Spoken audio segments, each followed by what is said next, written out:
Hey, remember that time they made a faith-based movie about a what-if scenario in which the dead twin of Elvis Presley actually survived and grew up to become an Elvis impersonator, only they couldn't use the name Elvis, so instead he's called Drexel the Dream Hemsley? Well, I certainly remember it. I would say, what the fuck, Hollywood? But I'm pretty sure Hollywood doesn't know this movie exists. The Identical is a 2014 musical drama and is as much of an Elvis biopic as 3,000 Miles to Graceland. The film stars real-life Elvis impersonator Blake Rain in his first and so far only movie, which was very quickly laughed off the screen by audiences and critics alike. But some people on the box cover seem to like it, and why the hell do I own this?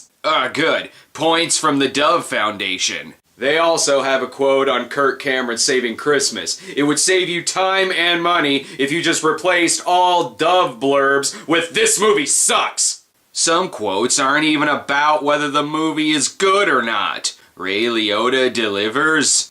Okay, I could say that about the movie, and I don't even like it. The movie was reviewed so bad they ran out of film critics and had to get a former NFL coach to leave a quote. Hell, I'm pretty sure that one of the very few positive remarks on Rotten Tomatoes is written by someone's mom. The film begins in Decatur, Alabama, 1972. It's a lot like Decatur, Illinois, only without the smell of methane gas and moldy cardboard. I see we're following around the most popular 60s and 70s singer, Dave Navarro. Since when does Elvis dress like, I'm sorry, it's Drexel the Dream Hemsley. My mistake. So what the hell is world-famous rock singer Drexel doing in Alabama? You better mellow down easy. You got a lot to learn. Oh, watching Ghost Slaves, obviously! Is he passing through the worst sci-fi original movie? And what happened to the color? Alabama in 1935. A harder world, for sure. You just told me it was 1972. This here is William and Helen, parents of Drexel. Love and passion got in front of logic and patience. And in obedience with the scripture, the Hemsleys set about the business of being fruitful and multiplying. In other words, Dad is horny. William has fallen on hard times since he got stalked at an ATM with Josh Peck. And his day is only gonna get worse. William, honey? Meet your sons. So, how was your afternoon, honey? Did he even know she was pregnant? Y'all get two fine-looking boys here. There's a look that says, you want to pay for this? And since when does sex lead to twins? So William does what anyone would do. He joins the People's Temple. Let's see how this sermon goes. Blacks and whites, Jews and Gentiles. Where is this going? All equal in the eyes of the Lord. All equal in the eyes of the Lord. Oh, whew. I thought that was going in a different direction. But seriously, this is 1930s Alabama. You're about to be run out of town. Ray Liotta plays traveling Tennessee evangelist Reese Wade, whose wife is Louise, played by Ashley Judd. He has a real way with words. That's my precious wife, Louise. Sitting right over here.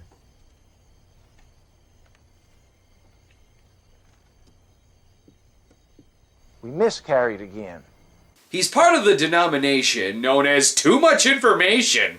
And why the hell did I need to see the opening with the ghost slaves? And it is here that our story truly begins. And who is narrating this?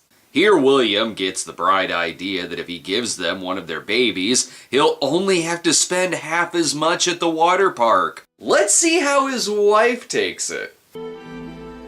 What? Yep, about as well as I thought. I'll work 2 jobs. I'll work 3. Having the job is my job, and there ain't none. What I'm saying is I would rather give away my son than have a wife that works. Helen vows that no one is ever taking her babies away from her. 5 minutes later. You preached it, Reverend. It's better to give than receive. so I'm giving you our baby. Here's the plan, honey. We find out which one of them is an amazing singer, and we keep that one. So naturally, they fake the baby's death. It was not uncommon in the 1930s to lose a baby. I'm pretty sure it's not uncommon now either. At least he has a lovely shoebox. Of course, only they knew the box was empty. How sad they couldn't even put a dead goldfish in it. These two were so unpopular, everyone else instantly leaves without comforting them. Oh yeah, we made our appearance. Let's hit the bar. Thankfully, the baby ended up with, what the hell is going on here? The Reverend Reese Wade stole away with his new son and dedicated him to the creator of life itself, the king of the universe. And then he chopped the baby in half. Nice cut. I've held you underwater for 8 years. You're almost a man, son. This is Drexel's twin, Ryan Wade. He's a constant disappointment to his father for not memorizing the Bible. Jeremiah 29.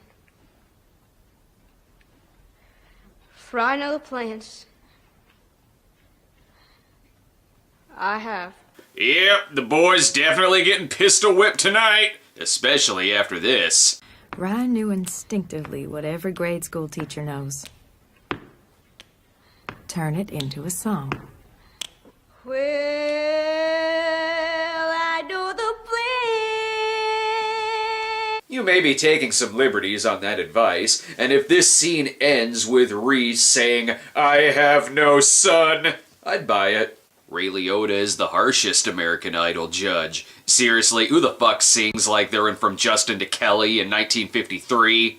Cut to 10 years later, and Ryan is now a 40-year-old man playing an 18-year-old with his 40-year-old teenage friend Seth Green, who I actually do buy as a teenager. Oh good, he's discovering black music to imitate. I ain't never heard anything like this before. How come we can't do music like this back home? Because all your dad's sermons start out like this. Blacks and whites, Jews and Gentiles. Speaking of his dad, Ryan is out way past, curfew. You been drinking, son? No, sir. Don't lie to me. I ain't lying, Daddy. This feels more like these two went to high school together, and Liotta was the bully, and he still bullies Ryan to this day. Wouldn't you if this were your son's garage band? Dance, dance, dance, everybody now dance, dance, dance. Everybody's doing it. It's boogie, woogie, rock and roll. Good, your song features the words dance, boogie woogie, and rock and roll. Did you just look at a list of common words found on an old jukebox? Kinda awkward when Louise brings her date to her husband's sermon. Oh wait, that's her son. And no matter how many times you bring it up, I won't buy them as teenagers. Hey, what's the rush? You sure your daddy's okay with this? Oh, yeah, man, I take his car all the time. I ain't lived at home for 20 years, putz. Seth Green is using this as his audition tape for his next role. Poor little white guy. And this is our narrator, Jenny, a love interest who meets Ryan when they're just hanging out with the family, having themselves a party. Who wouldn't fall for Ryan's charms? Where do preacher's kids learn to dance the way that you do? Oh, well, I don't know. Something just happens to me when I hear music. It's called an erection. This prequel to the 40-year-old virgin isn't as funny. And why stop now when making up shit? There are many accounts of how, when, and where rock and roll was actually born. Now, I'm not saying they're wrong or anything, but I believe part of that birth happened on this very night. That's okay. I'll say that you're wrong. Let's hear the song we just heard 5 minutes ago. Everybody's doing it. It's boogie, woogie, rock and roll. Unfortunately, they filmed his hips shaking, so the movie got an NC-17. But oh no, racism shows up. This place is starting to match my mood. Dark and stinky. Hey, give Buford T. Justice a break. He stayed up all night coming up with that one, and then he searched high and low for a black bar to say it in. This is the first time I've seen someone busted for overage drinking. And also the first time in the 1950s Deep South that the white guy got assaulted and the black people just got sent home. Busted. Dude, you're lucky he didn't throw you in jail, boy. I didn't do anything wrong, Daddy.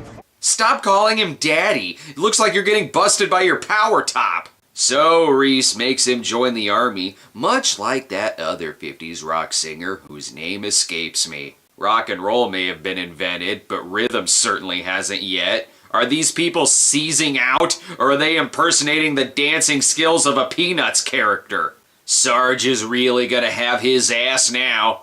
Where'd you learn to sing like that, boy? Let's hear another one.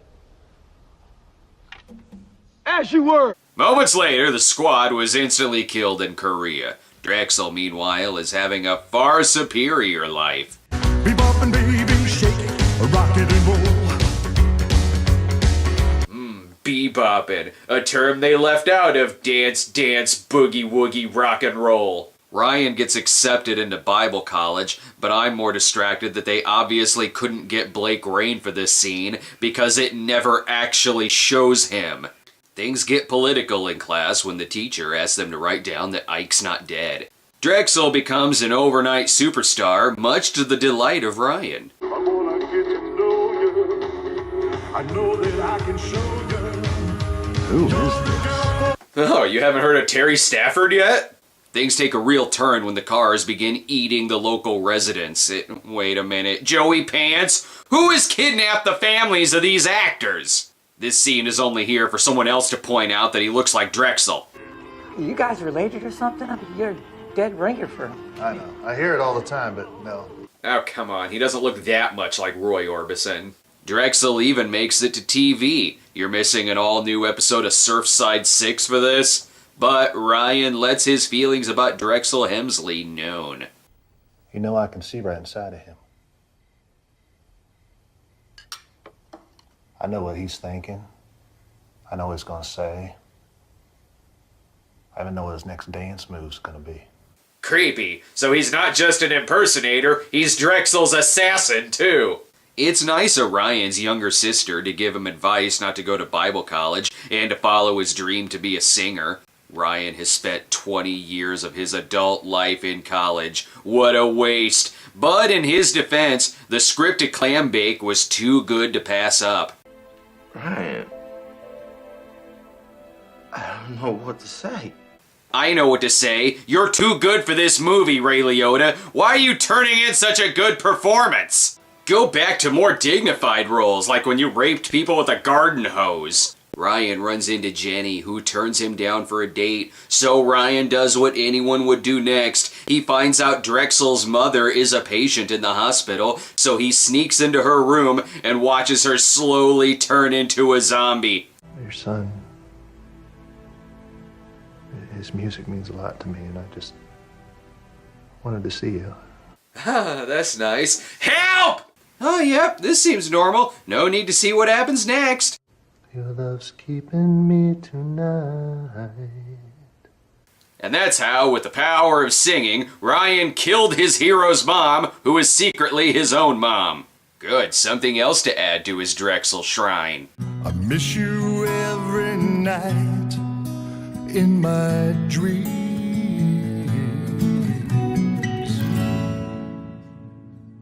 Just go ahead and fade out, even though this movie has no commercial breaks. We've already heard this song like 8 times already. Ryan takes a job with Joey Pants, but unfortunately Jenny will still not go out with him. How are you gonna get to know him again if you don't go out on a date? Well, who says I want to get to know him again?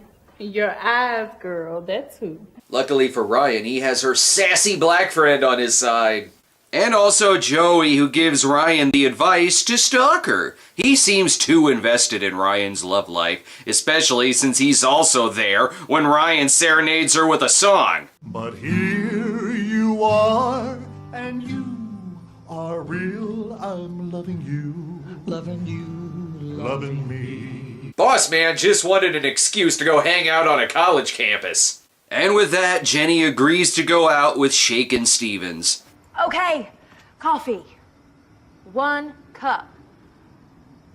But only if your backup singer agrees to go with us. What? Why? What the hell kind of date is this gonna be? Son, kiss the bride. Oh, it's the kind where you get married on the first date. Well, let's just say that was one good cup of coffee. Except when Joey kept wanting to watch us fuck. No time for that now. A new Drexel Surf movie is out. Love is floating in the air. Sunrise surfing. That 1960s D-Day movie sure got a lot of stuff wrong.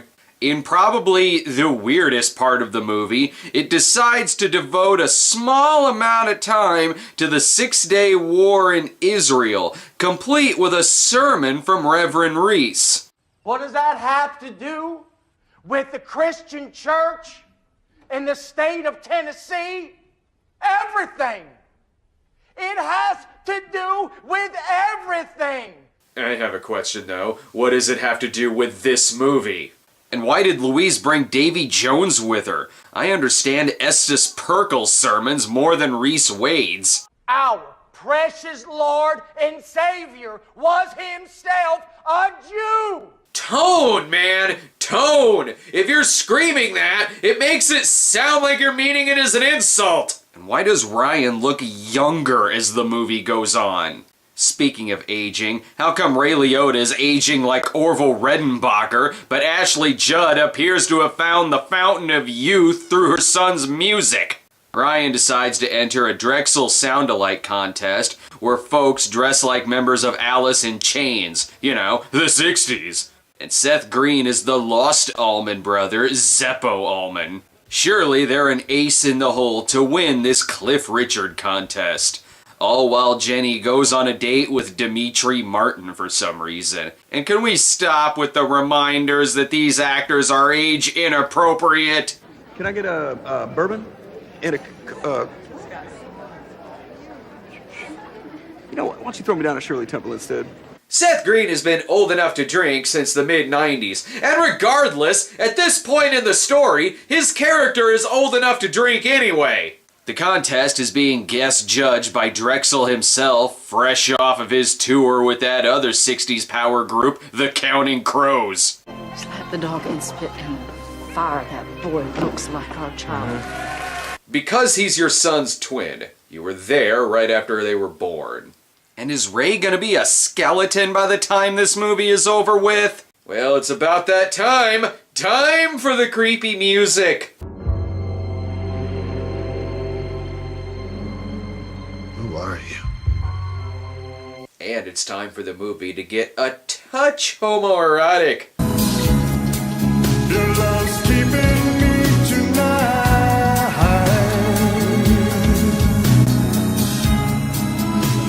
And then they bang. Hard. Incest bang. Well, the tune has at least one fan.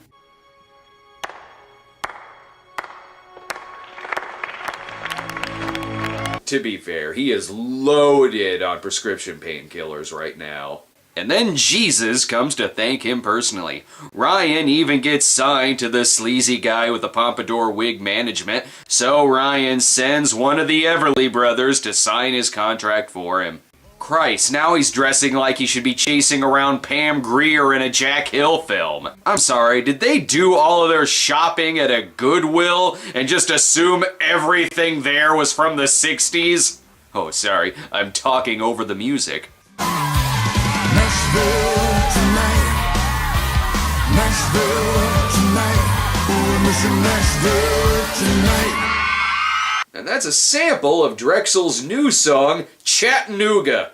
Ryan is now known as the Identical, the world's best Drexel impersonator. So he's ripping off people who think they're getting Drexel's autograph? Ah, look, the title card says Vegas. Just trust us, this is Vegas and not the director's garage. Bigger question, has Ray Liotta turned into Hume Cronin yet? I am proud of you, Ryan. I am proud of you.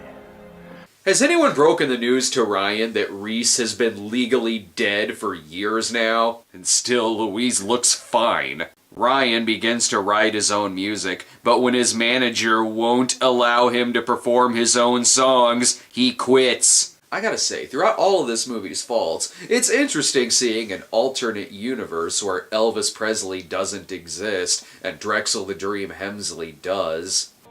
Ryan, there's only one Elvis, there's one Drexel, and there's one Beatles. And you're a pretender, buddy. You are nothing. See? Wait. What? Ryan, there's only one Elvis, there's one Drexel, and there's one Beatles. Okay, first off, I'm pretty sure there's more than one Beatle. And secondly, so Elvis Presley and Drexel the Dream Hemsley exist together in the same universe? How has Elvis not sued this motherfucker's ass off? And why does no one mention that Ryan looks like Elvis? No one goes up to an Elvis impersonator and tells them they look like another Elvis impersonator. They tell them they look like Elvis. Ryan isn't identical for a fucking identical. This movie's logic has just shot itself in the foot, and it was already on crutches to begin with. So then Ryan continues writing his own music. City lights keep on shining. Honey, all I asked was what time is dinner tonight? He begins distributing his own albums made on cheap paper and a color printer, but soon gets the attention of another management firm. We believe City Lights is a smash hit. Thanks, Robin Zander. And just because you believe it doesn't mean it's true.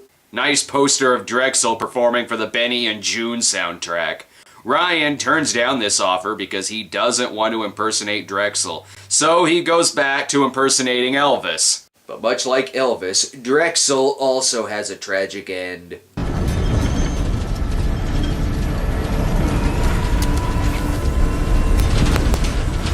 He crashes into his toilet and dies of a heart attack. Just kidding. Check out this edit.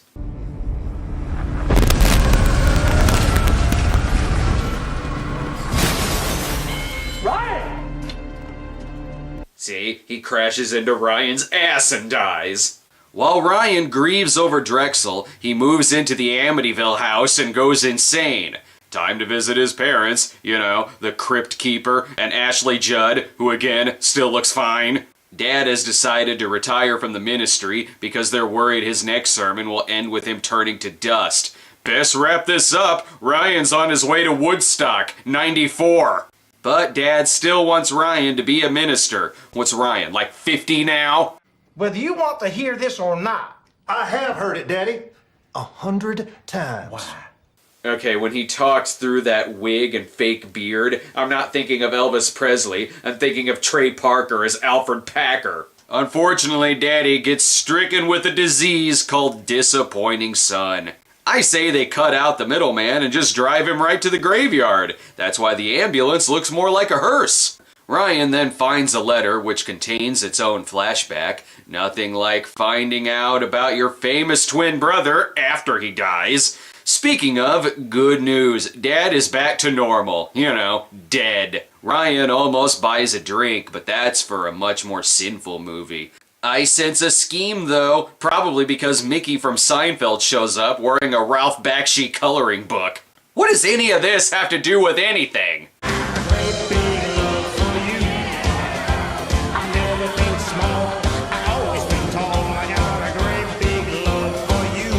The birth of the band Lil Drexel. It's important that this scene is here. It paves the way for Ryan to shave off his fake beard, and he's trying out his new rocket skates powered by cotton. He goes to the birthplace of both Drexel and Lincoln. His birth dad even shows up, and just in case you didn't know this is where his parents lived, it shows his parents living there again. And if that doesn't work, the narration comes back in. William Hemsley's health deteriorated after Helen died. Now, with the passing of Drexel, he was a frail and broken man well beyond his years. How does she know this? I love how, according to the grave, the twin only lived for a day, which means in 24 hours, his mom gave birth, and his dad talked her into giving up one of the kids to a traveling preacher. Silver-tongued devil! With William now being blind, Ryan is there to comfort him and tells him that he's his long-lost son. It's me, Daddy. Dexter. Ryan. Hemsley. my son. Dude, you're blind. That could be Ricky Nelson's twin brother for all you know. And with that, Ryan returns home. You came into my life when I was alone. And this is how he talks her into a divorce. Nice to see these two rekindle, even though they never fought once in this entire film. Uh-oh, Dad's trying to fill the wiper fluid with scripture again. So the movie ends pretty much where it began.